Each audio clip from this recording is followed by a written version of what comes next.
Hi అండి. అందరికీ నమస్కారం. Welcome to my channel Sowji thoughts. ఈరోజు వీడియో వచ్చేసి త్రికుటాద్రి శ్రీ త్రికోటేశ్వర స్వామి ఆలయం కోటప్పకొండ. ఇది గుంటూరు జిల్లాలో ఉందండి. కాకులు దూరని కారడివి అనే పదం మీరు వినే ఉంటారు. కానీ కాకులు వాలని కొండ గురించి ఎప్పుడు వినుండ్రు. అవును, ఈ కొండపై కాకులు వాలవు. సాధారణంగా కొండ ప్రాంతాలపై ప్రతి చెట్టుపై కాకులు కనిపిస్తాయి. కానీ గుంటూరు జిల్లా నరసరావుపేటకు సమీపంలో ఉన్న కోటప్ప కొండపై మాత్రం కాకులు వాలవు. దీనికి కారణం కాకులకు ఉన్నటువంటి శాపం, ఆ స్థానికుల అభిప్రాయం. అసలు ఈ కొండపై కాకులు వాలకపోవడానికి కారణం ఏమిటి? ఈ ప్రశ్నకు సమాధానం తెలియాలంటే ముందుగా కోటప్ప కొండ చరిత్ర గురించి తెలుసుకోవాలి. కోటప్ప కొండను త్రికోటేశ్వరాలయం, త్రికుటాద్రి అని కూడా పిలుస్తారు. ఇక్కడ ఏ దిశలో చూసినా రుద్రశిఖరం, బ్రహ్మశిఖరం, విష్ణు శిఖరం అనే 3 శిఖరాలు దర్శనమిస్తాయి. అందుకే దీనిని త్రికుటాద్రి అని పిలుస్తారు. కోటప్ప కొండ గొప్ప శైవ క్షేత్రంగా కీర్తి పొందింది. మహాశివరాత్రికి ఘనంగా అభిషేకాలు, పూజలు జరుగుతాయి. ఇక్కడికి చుట్టుపక్కల గ్రామాల నుండి అనేక విద్యుత్ ప్రభలు వస్తాయి. కొండపై చతుర్ముఖ బ్రహ్మ ఆకృతి భక్తులను విశేషంగా ఆకర్షిస్తుంది. ఈ ప్రధాన మండపంలో స్వామికి ఎదురుగా నందీశ్వరుడు, ఒక పక్క వినాయకుడు, మరొక ప్రక్క కుమారస్వామి, మధ్యలో దక్షిణమూర్తి అయిన శివుణ్ణి ఆరాధిస్తూ సేవిస్తూ ఉన్న ఋషి పుంగవులు దర్శనమిస్తారు. ఎడం పక్క పద్మాసనం మీద ఉన్న ధ్యాన శివుడి విగ్రహం గల ధ్యాన మందిరం ఉంది. యాగశాల, నవగ్రహ మండపం కూడా ఉన్నవి. దక్షయజ్ఞం వలన సతీదేవి వియోగం తర్వాత పరమశివుడు పిచ్చివాడై ముల్లోకాలు తిరుగుతుండగా ఆ శివుణ్ణి ఆకర్షించి ఆశ్రయమిచ్చి బాలదక్షిణామూర్తి రూపంలో 12 సంవత్సరాలు ధ్యాన వినిమగ్నుణ్ణి గావించిన స్థలమే ఈ త్రికోటేశ్వరాలయం.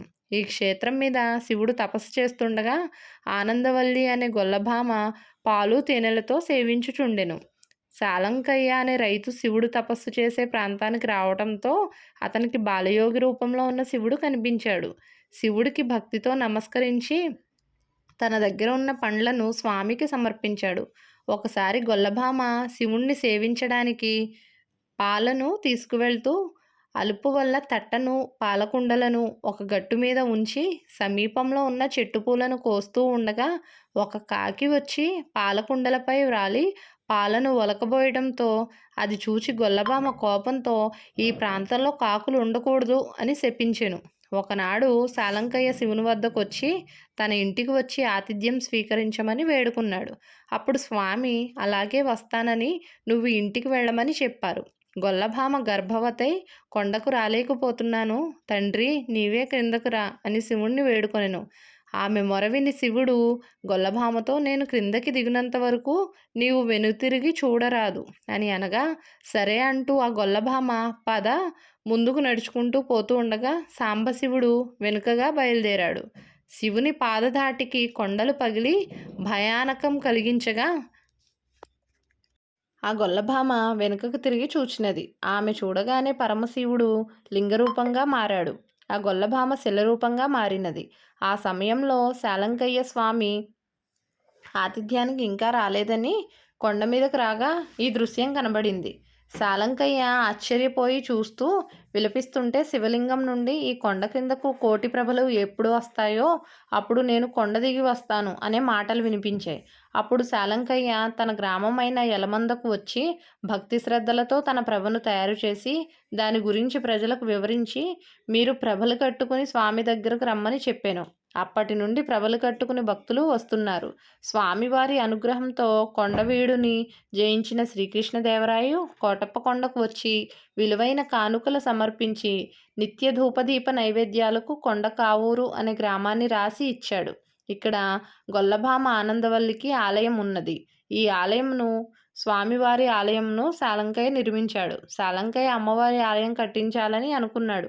కానీ స్వామివారు సాలంకయ్య కలలోకి వచ్చి సతీదేవి వియోగంలో ఉన్నవాడిని ఆమెకు గుడి కట్టించవద్దు అని చెప్పడం వలన అమ్మవారి గుడి కట్టించలేదు.